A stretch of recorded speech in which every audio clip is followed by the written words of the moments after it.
Rise before the sun. It's that time of year. Load up my gun. Welcome back to the Healthy Hunter Show. I'm Dr. Brooks Tiller, and today I've got a special guest, a guy that I have been following online for quite a while, a guy that I've been looking to actually learn some stuff, and it's going to be great to interview him and glean that wisdom and share it with you as well. But today's guest is really well known here in the Tennessee area for his finding the edible delights out in nature. And he's able to take those and present those. And he's worked with some chefs to cook those up for some meals, especially for some wild game dinners and that sort.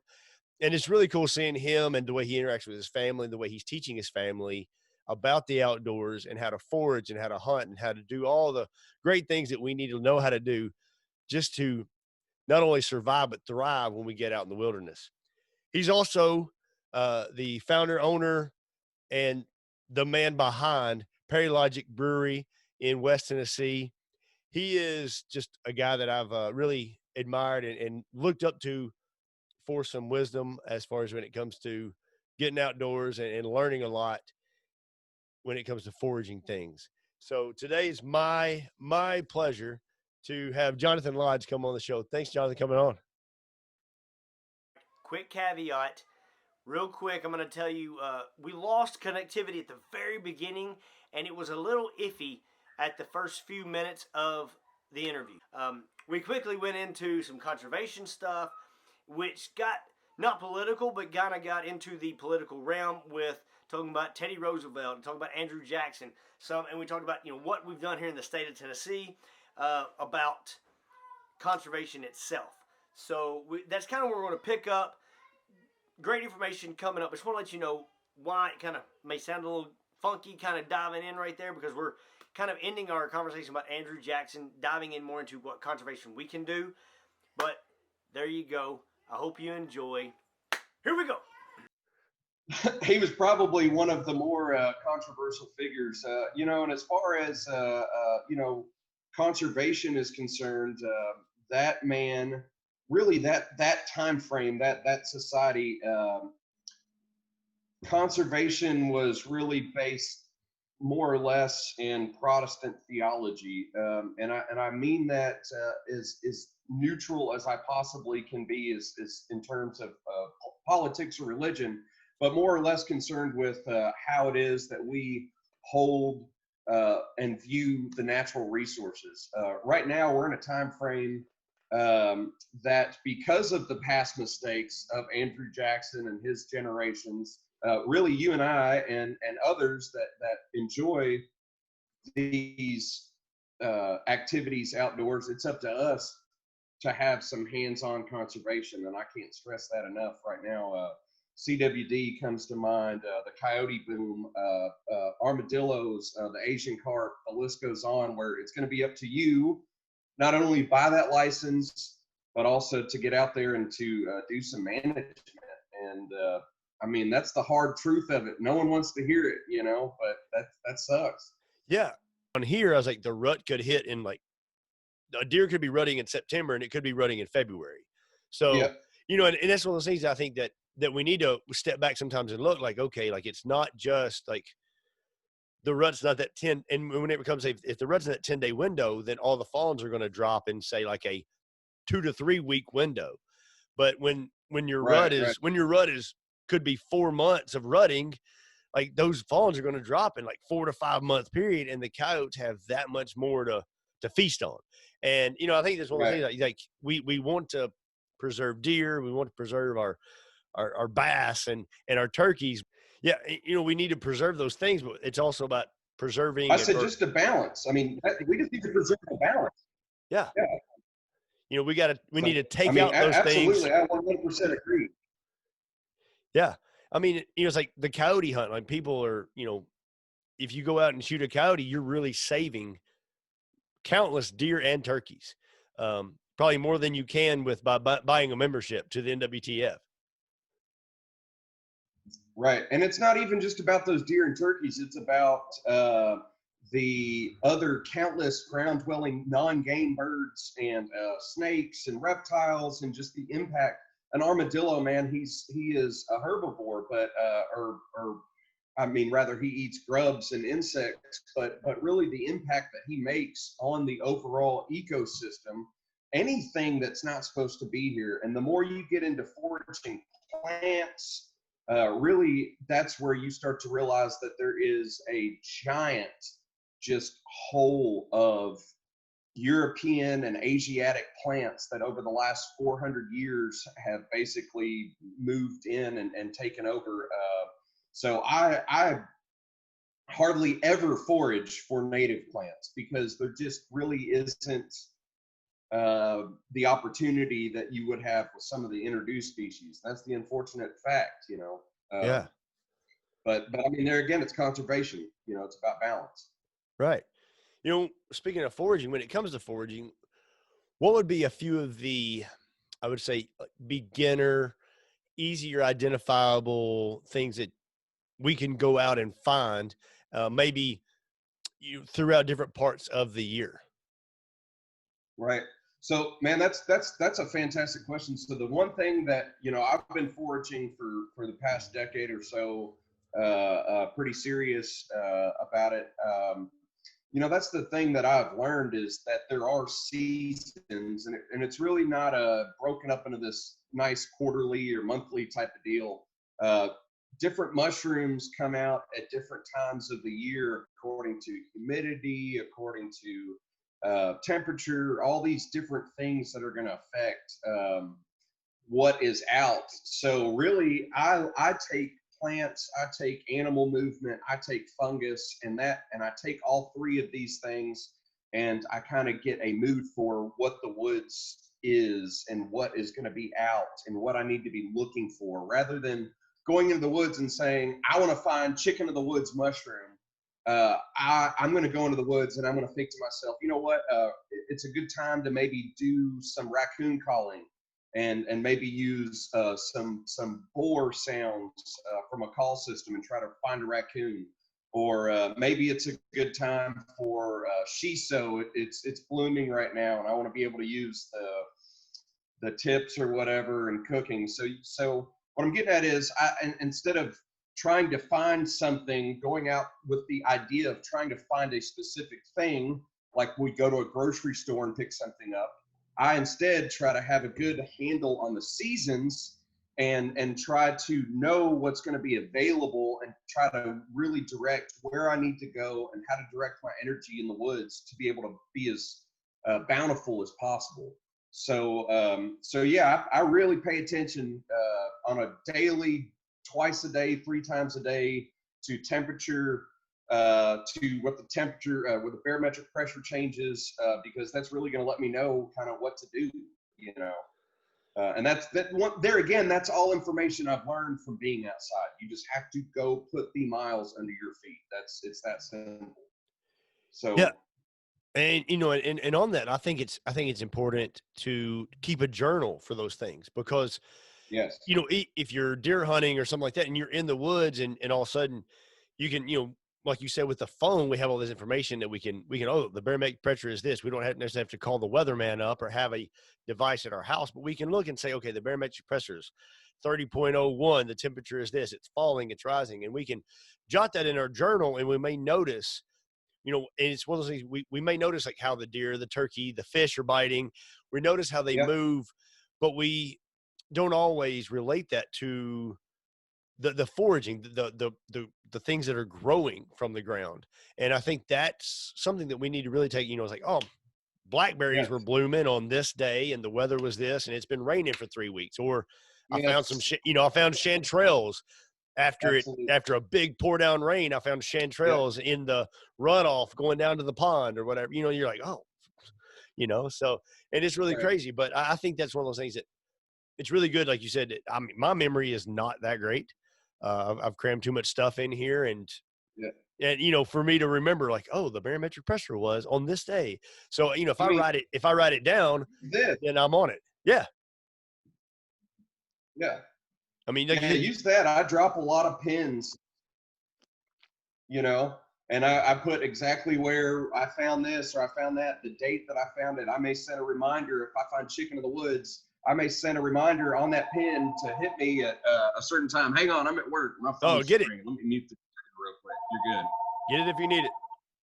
I try to use the timing, so to speak, of the seasons to really get a firm grasp as to what I'm looking for. So let's just talk about like today. Let's just talk about like what I'm doing right now, what I'm trying to find, what's out there right now. Right now, there's chicken of the woods. It's a large orange polypore, shelving polypore. They're going to be huge. They're going to be this big. They're bright orange. They look super poisonous. There's nothing else in the woods that looks like them. You can spot them from a mile away. They're out right now. Persimmons are dropping. Do a quick Google of what a persimmon looks like and what persimmon bark looks like. Go out there and try to find a persimmon tree. I guarantee you're within a mile. If you're in West Tennessee, you're within a mile of a persimmon tree that's dropping persimmons right now. Another thing is, still hunting. Right now, I'm trying to still hunt white-tailed deer. So right now, the deer are still with their fawns, the does. So I can do a doe distress call and try to creep through the woods after a good rain and try to find a place maybe where they're bedding down and try to hit that doe distress call within 50 yards and have a doe come in and walk in on me. That's been my strategy as of late. It's kind of hard to do, man, to pull back and not spook the deer. That's been where I have been falling short, so to speak, is that drawback with the bow. They on foot, man, they're better at seeing you and smelling you and hearing you, so that's where I've kind of failed. But it's been fun to do that, to kind of figure that out right now. So Yeah, I mean, that's awesome. Like you said, it's just like always developing new skills or honing skills that we haven't. And when it comes to persimmons, like you're talking about chicken in the woods, that's something I've been wanting to find, but I'm not as a foraging expert as you are, but that's one thing I always love about you sharing things. But when it comes to persimmons, I want to know a little bit about how you use those, because in my undergrad, my degree was environmental science and wildlife, and we had a class about trees, and we're walking around the property, and we come to this tree, and I know this is a persimmon tree because I was like, well, I hunt around persimmon trees because deer like persimmons. Yeah. And yeah. Growing up, my granddad had been like, hey, here you go, try this. And you take a bite into it and you're like, that's like, like your face turns all sorts of sour. And, and we get to this tree. And so I knew what this was. I was like, oh, well, there's persimmons on the ground. There's a persimmon tree. I said, look, I know what it is. And, he's like, this is a fruit and it is edible. Deer really like it, and he didn't tell anybody what it was. But he said, would anybody like to try this? And of course, we got a couple kids, they want to be the eager beaver, sit in the front of the class, make the teacher happy. And they start to they grab it, and I'm just like knocking the dude next to me. I'm like, this is going to be great. Watch this. Yeah. And they take, and we're half a mile from campus. We're off campus. So there's no water to drink or anything. They're just, that joker bit into, I mean, it's like an apple. It just takes a huge bite. Yeah. Well, his face just like you thought, I mean, it puckers up and he's just like, and I kind of laugh. I was like, shitty slicker, but anyway, and his face, I mean, he was just like tongue hanging out for the next, 30 minutes, which was funny to me. But when you're talking about like you're getting persimmons, how would you use those? Because, I believe that, I mean, people use lemons and limes, they're sour, but how do you use persimmons? I mean, because right now they're dropping, but my thought has always been like, I'm just going to hunt around it. And I'm, it's kind of like, I let the deer eat them, I eat the deer. But how do you utilize persimmons in anything that you're going to be doing? So right now, so when they're on the tree, previous to this, they're hard and they're very bitter and they have almost a drying quality to them, like you're describing when someone were to eat them. When they fall off the tree, by the time they fall off the tree, right about now, they're gonna have changed completely, and they're gonna be almost like a jelly or a jam consistency, and they're gonna be high in sugar. They're going to be just almost coinly sweet. They have it's almost like a sweet jam. So the reason why you're going to hunt around those trees are those deer and those raccoons are daily going to be walking around those trees trying to find those sweet, high sugary fruits that have ripened and fallen to the ground.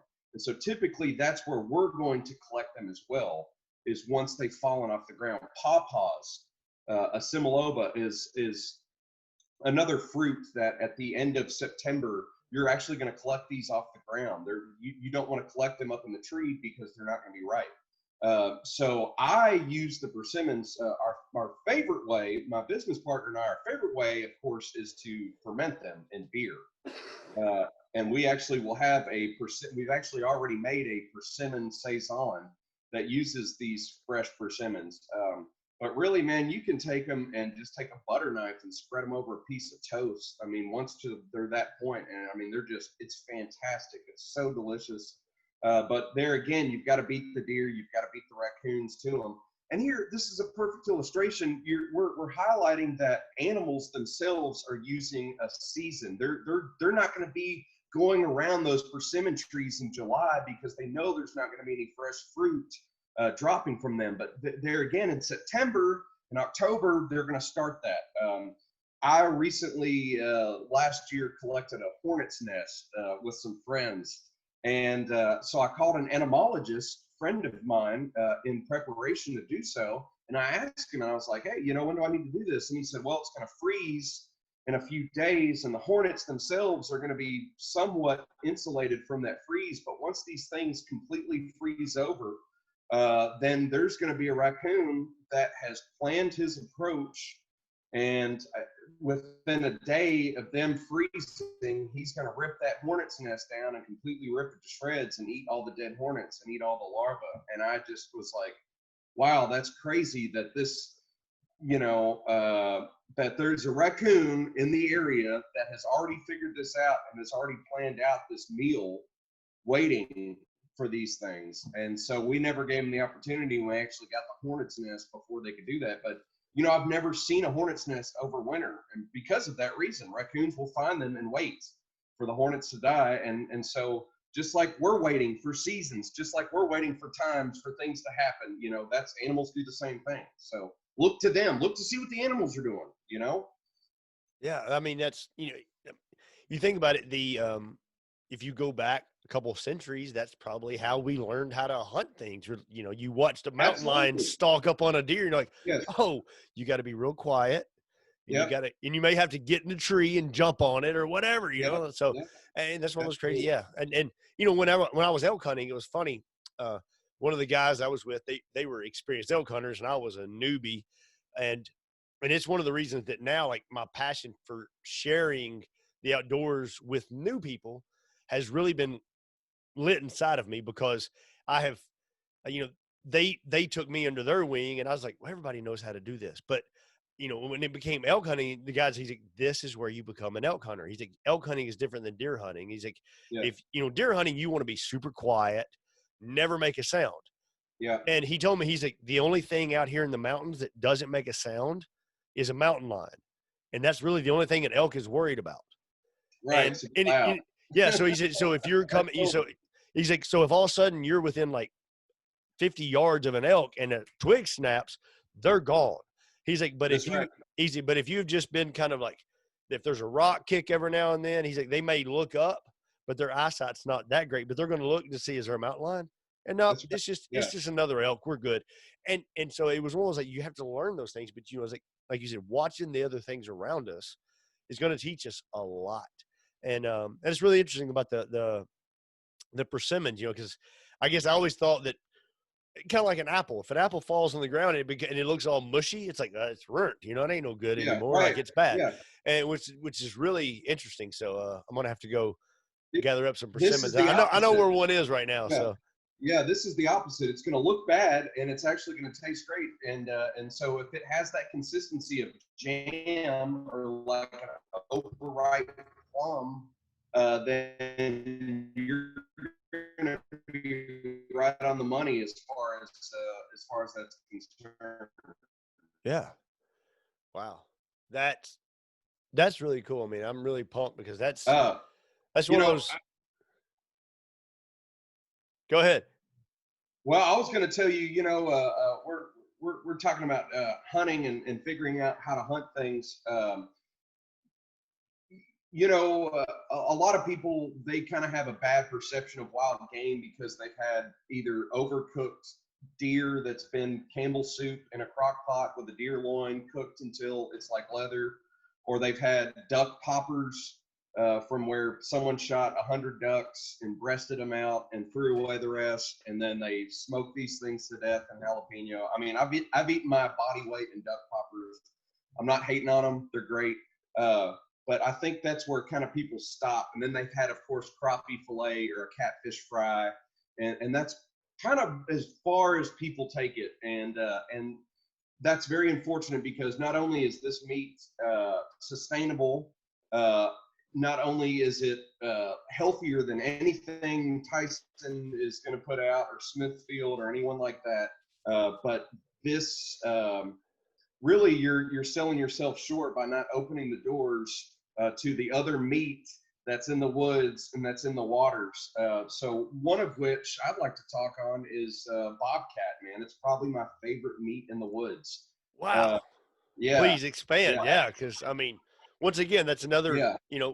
as a predator, if I'm wanting to eat stuff, Right. you want to, you kind of don't want other predators eating your stuff. So, and then if you can eat that predator, that's even better.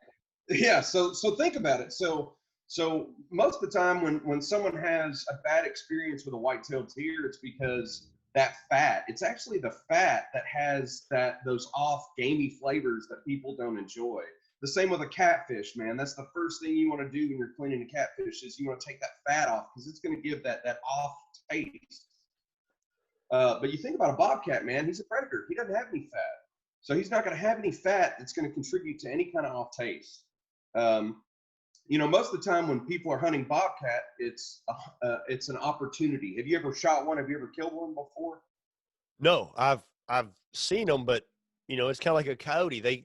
You're in the deer stand, they come by, and by the time you're like, all right, I'm gonna shoot that, and they walk behind a tree and they never. Yeah. It's like they're like ghosts. They're like, oh, they're gone. If you don't see them run off, sometimes you see them run off. They are ghosts. The other day I had a coyote. I was like, oh, there's a coyote coming behind me. And I'm like, okay, he's going to come behind that tree. And I'm like getting ready, I draw, and he never came out from behind the tree, but I was like, where did he go? But yeah, bobcats, coyotes, I mean, they're ghostly. Yeah. I mean, I've had one scream at the base of my deer stand in the dark. And when I was like 12, I was like 12, my dad, he's like, all right, takes me to the deer stand, like 45 minutes before daylight. So then he goes to his deer stand. I'm sitting there. And then all of a sudden I heard this. I thought there was a woman being like tortured, murdered at the bottom of my deer stand. And so I just sat with my little 30-30, like pointing straight down the ladder for anything that moved. I was just scared. I was like, somebody's trying to kill me. Alone, and then, all alone, and then later my dad's like, did you hear that bobcat? I was like, yeah, it was like, if that's what it was beneath me, So yeah, but that's as close as I've come. I mean, I've seen them, but I've never got a shot at a bobcat. I've never seen one out in the wild. I had never experienced one until I started hunting them. And actually, last week was the first time I've ever seen a bobcat in the wild where I wasn't hunting them. So that should just speak on how elusive these things are. But it's actually very interesting because the TWRA, they estimate that we have about 300,000 bobcat population in the state of Tennessee. That's a lot. That's an incredible amount. So we're during the bobcat season, which starts November 28th, and I believe it's going to go till February 28th in the state of Tennessee. You can actually kill up to one a day. So that's a lot.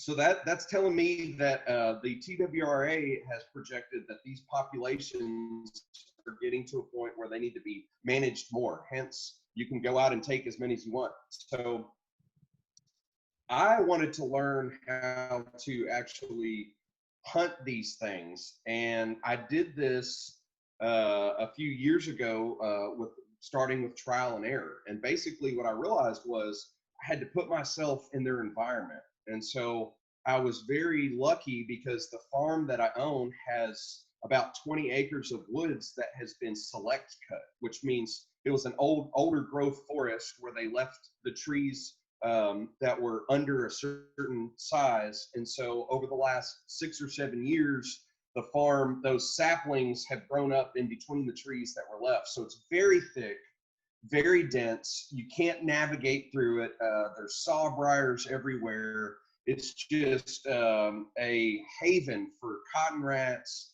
and rabbits and bobcats. So I decided after catching some of these guys on trail cams that I was going to learn to hunt them. And so it was very interesting. And so I tried different approaches, and what I ended up coming on, and I'm going to share this with everyone listening because it just works 100% of the time. So what I ended up doing was I had a call system. I bought a cheap call system, electronic predator call system, and I would go into the thickest spot I could possibly find. I'm talking, full face cover, just full camo, and just really get into the sawbriars. I would do it when it was raining or right after a rain to cover my scent, to cover my sound as I got into these thick areas. And then I would set up my call speaker system maybe 20 yards in a clearing. I would find a clearing and I would cover that up with a bunch of leaves. And then I have, my wife's a local artist, and I have crow decoys that she has made, and which you can also buy crow decoys from Dick's Sporting Goods or on Amazon or something like that. And I would actually put these crow decoys around the speaker system. And then I would sit with a shotgun with no special loads. I would use like 8-shot or 6-shot because I was going to be in close. And I realized after lots of trial and error, that's how these things operated. They wanted to get in close. So if they could get into an open area and scan the open area and know that it was a setup, they would never come in. I found this out after just hours and hours of trying. So I realized that I needed to take that advantage away from them and bring them in tight to me.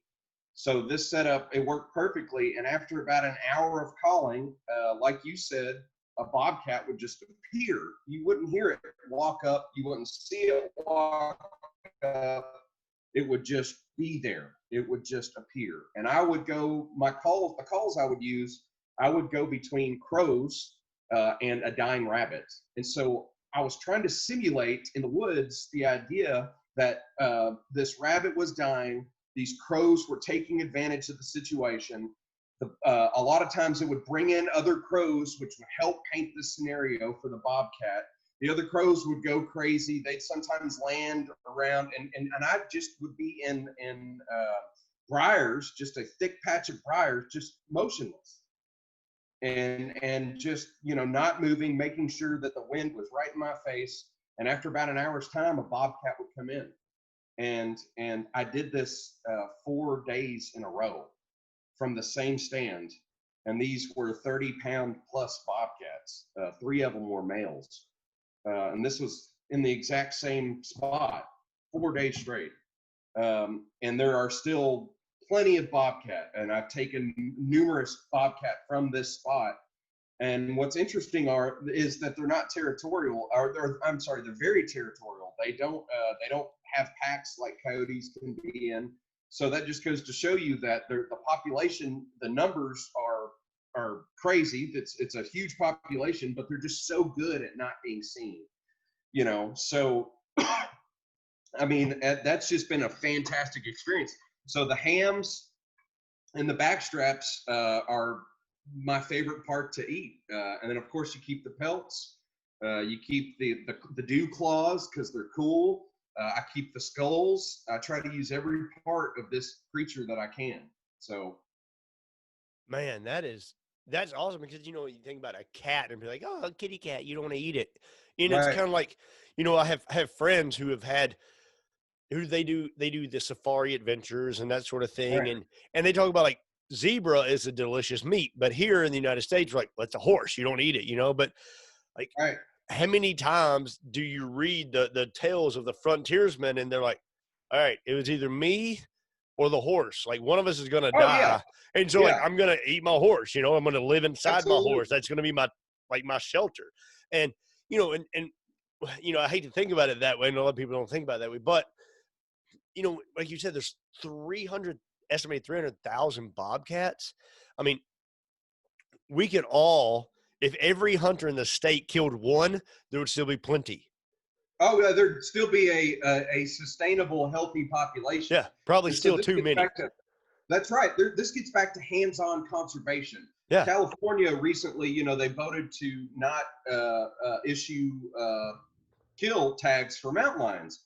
Well, then their conservation, their state conservation government had to go out and actually cull mountain lions. Well, then the people in California, they got all upset about it. Well, it doesn't matter. Even though that they weren't hunting them, we still had to manage that population. And that's the unfortunate thing about North America. What we've done is that over 400 years time, we've made a scenario, different biomes where it takes us, for them to be healthy, it takes us to have hands-on conservation. We have to kill as many deer as we can. That's the sad truth. And if we don't, we're going to get diseases like CWD, which we will have unless we kill I'm talking, you go out and kill 20 deer this year. I go out and kill 20 deer this year. Everyone listening goes out and kills 20 deer. And maybe that slows down CWD. Maybe. But that's what it's going to take. Yeah, I mean, because you're in West Tennessee, and the CWD, if it's not where you are, it's in your backyard. It's in my backyard. Yeah, I'm in Middle Tennessee, and thankfully there's a river that's hopefully going to kind of stop that spread. But all it takes is, one person bringing a carcass across the river, and then it spreads.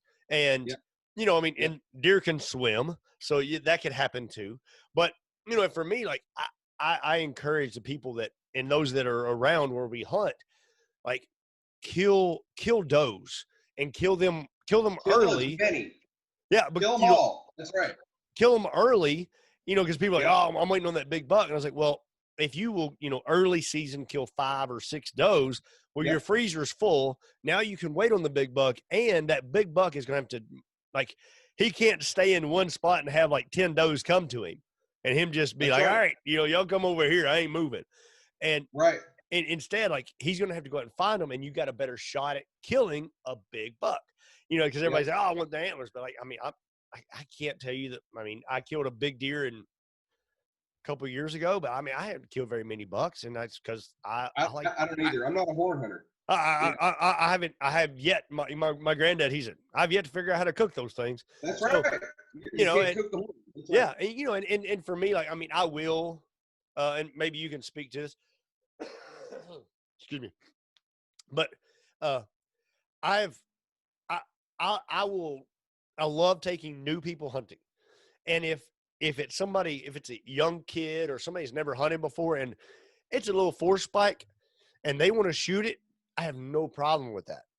Of course. But for me, if that force spike walks up, I'm gonna let him walk, but I'll shoot that doe over there, or I'm gonna try to shoot a mature deer. So for me, it's like, I want a mature doe or I want a mature buck instead of, but if you're brand new, like, hey, and like some people say, like, this is your trophy of a lifetime. Like, you've never killed a deer, that force spike is going to be like, massive.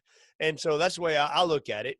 And I think that, like you said, like, we need to, I don't know. I mean, there's the earn a buck theory. There's all these kind of different things, but I think it's really important that we look at how we can just improve our population.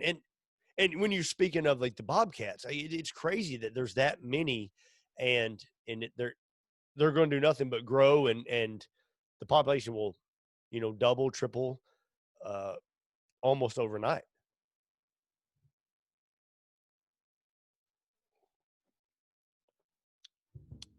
Coyotes, the damn mammal on the planet. Do what?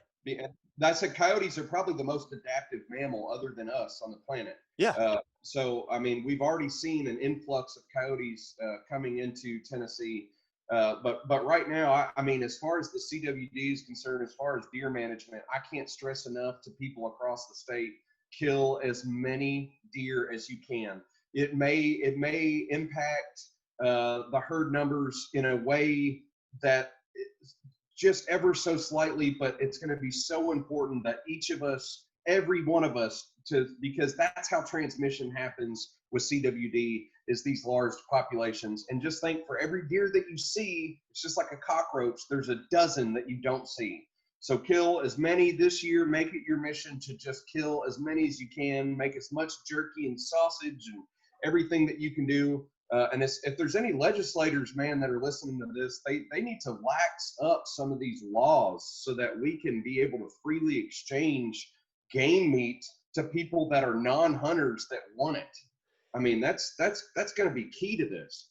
Yeah, I mean, and like you said, and what's really important, I think what you said was, you said kill as many as possible, but you're not killing them and letting them lay. Like when you kill them, like you're using that meat. Every bit of it. And I think it's really important, and like, selling of game meat is not legal, all that stuff. But I think it's really important, especially in times like this. And I've found through the whole pandemic, it's been interesting, is I have some friends who live, in downtown Nashville, and they're like, man, I can't find meat.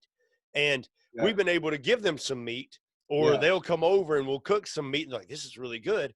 And it's opened that conversation to where, they were, like they were either, only would eat chicken, they were borderline vegetarian or whatever. But now, like, we're planning a deer hunt, and they're like, hey, how do I hunt? I'm like, here, take the online hunter safety course. That's right. And take that, like, you're over 21, so you don't even have to have a shooting day.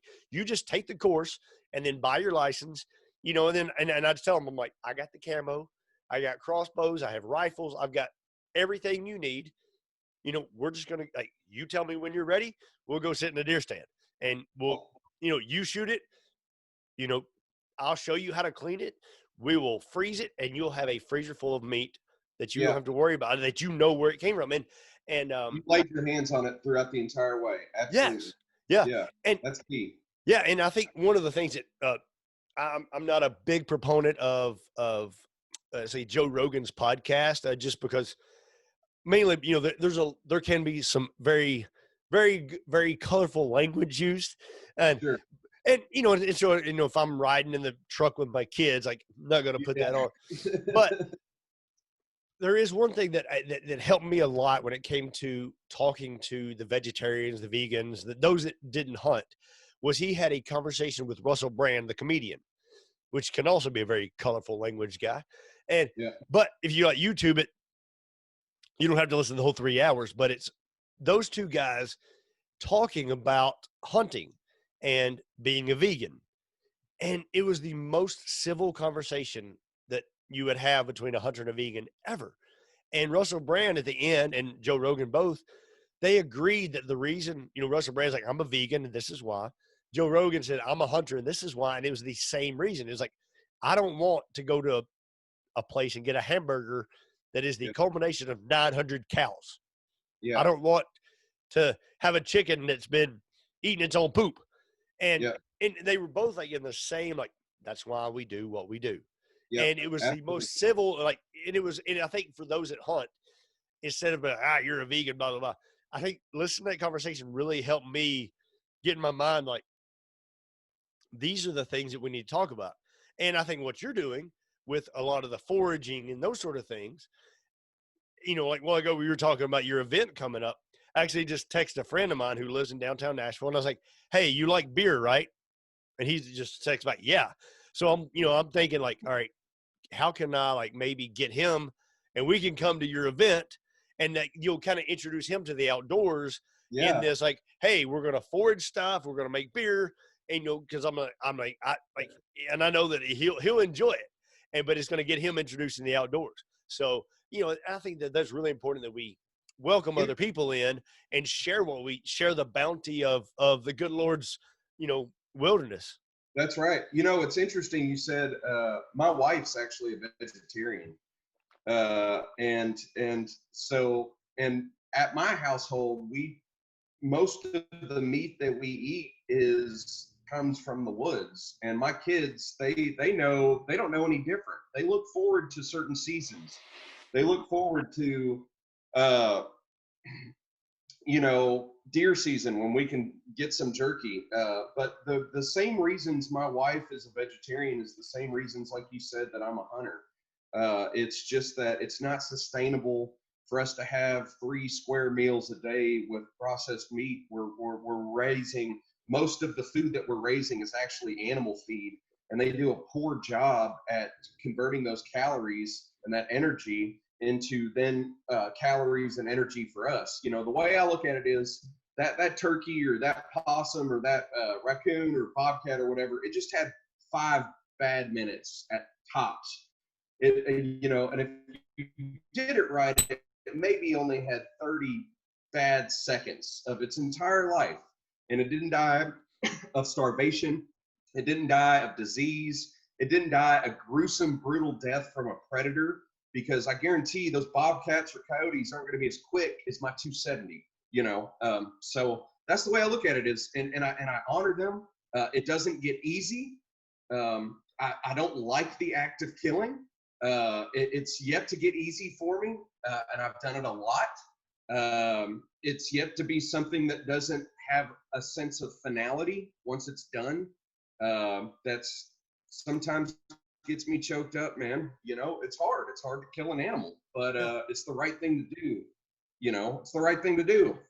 Yeah, and you talking about the foraging that you do, like you're going out and you're picking out what you need. You're not going out and wiping out a 6-acre, field. That's and right. where you're just getting like, I'm getting the tip of this. I'm only gonna get a portion of this so that it can still multiply and be there next year or be there for somebody else. I don't hunt ginseng for that reason. Yeah. Right. And if you were looking for money, ginseng would be the thing to go after. But you're like, all right, if you go after like a mushroom, like you're not going to take it all or anything like that. You're going to take what you need, and that's it. And you're not going to be killing a bunch of rodents and insects and things that will actually help spread and pollinate.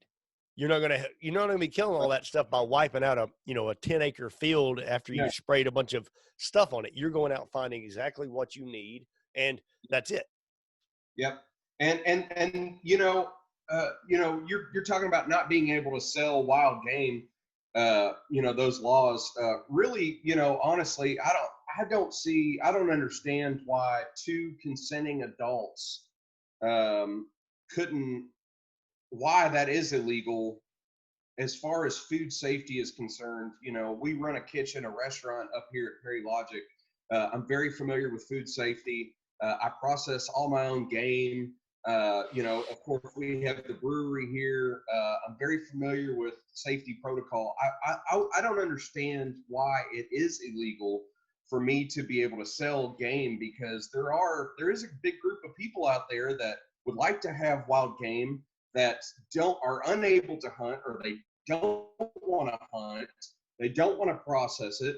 But the thing is, man, it's 6 hours of my time to process a deer.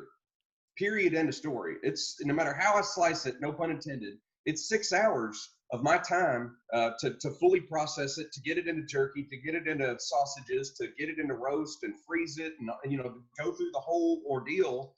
I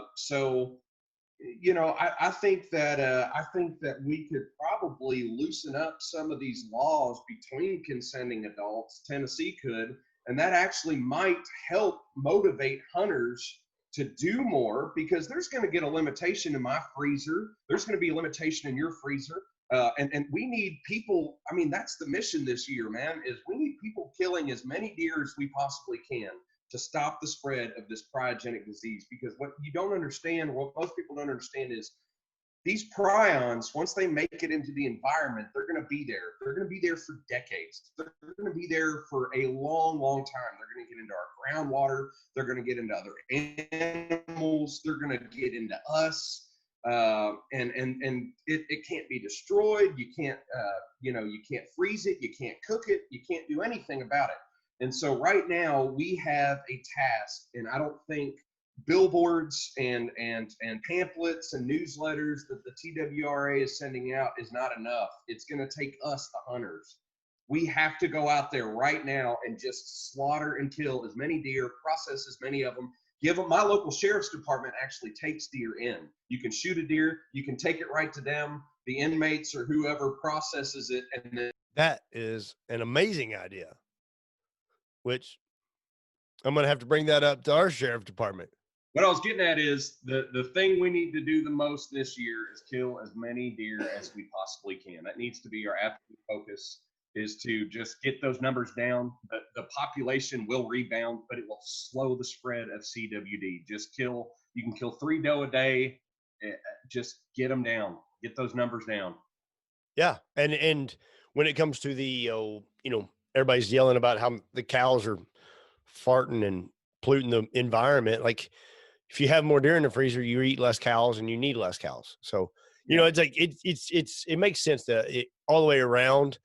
But like you said, I think some of it is going to have to be some legislation, maybe some education, and and I feel like we can, like, say, quote unquote, give the meat away, and I don't know. I guess we could possibly, if we killed it, if somebody wanted it, we could take it to a processor, and somebody else could pay the processing fee to have the deer done. And that's a good point. Absolutely. Yeah, That's but there's a lot of people that are not processing as much because of the CWD. So it's kind of like, if you find a good processor, you're like, hey, it's going to be $75, $80, whatever, but I'll take the deer there. And that's a good, yes. It's $75 for them to fix it up, and then it's all yours. It's because, like, I love to hunt, but my freezer is full, but I want to improve my property or whatever it is. And so there's an idea right there. Maybe, like, let somebody else cover the processing fee. Yeah. And because, like, then I guess you're not illegally selling the meat, kind of thing. That's right. I have a lot of people, that during deer season, they're asking me for jerky, and they're asking me for sausage, and of course, and ground meat and stuff like that. And of course, I love to share it. I also have people that come over during processing days, like during deer hunting days. And that brings me back to another interesting rabbit hole that I've been going down here lately is an actual deer drive. So in the state of Tennessee, when we're talking about deer drives, there's a reason why we have the laws that we have dealing with buckshot and things like that. And a lot of that has to do with the deer drive. If there is a way in which you want to completely eradicate a deer population, the way to do that is to have as many deer drives as you possibly can. So as far as sustainability, this is not the method to go. But I myself have been interested in it because it's a way that you could get younger people involved that aren't necessarily able to hunt or use a firearm. They're at that in-between stage in their life, but they want to be involved. Or maybe you have friends that couldn't really pull the trigger, but they want some deer meat and they want to be there to help you process. So that's what you could do. You could do a deer drive. So be careful. Look up your state and local regulations when it comes to this. But that's an ancient. It doesn't get much older than that. This isn't something that is. A lot of people think of like the Northeast when it comes to deer drives, or really this is like Native Americans, pre-Native Americans, prehistoric man. And for those listening that don't know what a deer drive is, it's where you have a group of people that essentially walk through the woods at a spaced out, a certain rate that's spaced out, and try to push game towards another group of people based off of the topography of the environment. So you're kind of using the terrain to your advantage to say, okay, we're going to flush game, whatever that game may be, towards other people down here that are going to be prepared to prepared to take the game. So that's something that I've recently, it's been on my radar that I want to delve into. I want to try doing. I know it's dangerous, obviously, because you have people walking towards other people with firearms or what have you. So there's a safety aspect involved, but I just think that would be something just as primal as you could get, just friends and family walking through the woods, pushing game out, Yeah. And like I told you, my friend Tony Turnbow, he's also done a lot of research on those who lived along the Natchez Trace long before the Europeans got here. And, whether it be, you look back in history, whether it's a woolly mammoth or even if it's bison, we've seen these piles of bison at the base of a cliff, and it's just, and they would pretty much run the bison until they got to this cliff edge, so they could either kill them or they would fall off the cliff and they're dead, and then they go get the meat. And it's one of those things that it was, before you had a high-powered rifle and you could shoot them at half a mile away. That was how you did it. And so I think that is a great way of, we don't want to go the route of the bison where we almost exterminate anything, but but like you said, like getting other people involved, and it makes it a little more where you might that's a great idea of getting people involved, or just getting them out there. And because sometimes sitting in a cold deer stand for 3 days in a row just to hopefully get a shot is a turnoff. But if you're like, hey, we're going to walk through the woods, and then at the end we've got right now, right? Absolutely, and eat the results. exactly. Well, man, hey, this has been awesome, and I hope everybody is kind of just triggered a little bit about their conservation aspect, and just the way that we can actually impact and help, whether it be foraging, whether it's predator hunting, it's making sure that we take care of our deer population. And you have some great ideas, and you're always putting up, Instagram, you're showing the things that you're doing to improve your land, improve the population, the things that you're cooking, things you're foraging, and it's awesome. But how can other people find you, and then share a little bit about some of the things that you have coming up, where you're going to be inviting folks in to do things there with you?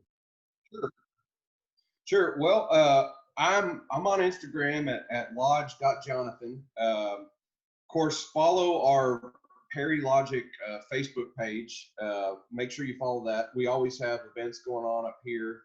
That Wild Forage Beer Fest is coming up November 7th. That's Saturday. We'll have a band playing. We'll either do it inside the brewery or we'll do it outside, depending on the weather. COVID has really put a damp on some of the programs that I've been doing with the different wildlife resource agencies in the area. But follow me on Facebook and on Instagram when those kind of get back started again.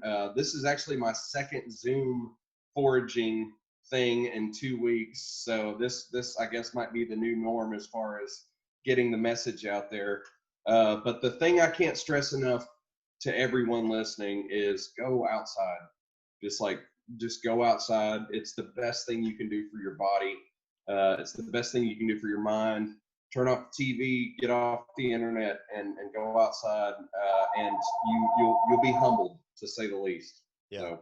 And on that, it's funny that a lot of these studies have shown that vitamin D is one of the deficient things that may increase your chance of getting sick.